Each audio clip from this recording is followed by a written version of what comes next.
É evidente que quando você, digamos assim, você é um leitor puro, um leitor, digamos assim, descompromissado, você entra no livro, digamos assim, ao sabor do próprio livro, você se deixa muito levar pelo livro.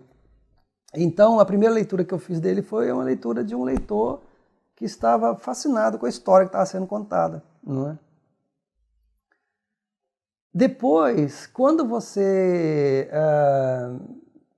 fica, quer dizer, no meu caso, né, depois que eu comecei a escrever, e à medida em que você vai compreendendo a parte técnica, né, como que as coisas funcionam, você perde um pouco esse olhar ingênuo que é ruim, porque é tão gostoso você ler um livro assim, né, com aquele olhar assim desprovido de intenção, né?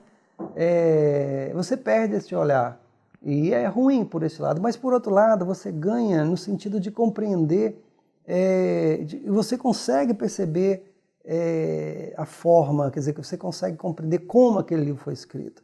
E hoje, eu não tenho nenhuma dúvida para mim que assim, me interessa muito mais hoje a maneira como um livro foi escrito do que provavelmente a história que está ali.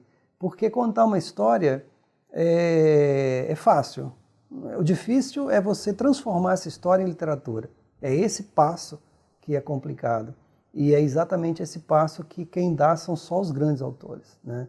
E ele dá esse passo exatamente quando ele compreende perfeitamente como que você realiza essa história, como você transforma essa história que está sendo contada em uma história que pode ser, quer dizer, ela vai ser contada num determinado espaço, num determinado tempo, numa determinada língua, e ele pode ser compreendido em outro espaço, em outro tempo, em outra língua, né?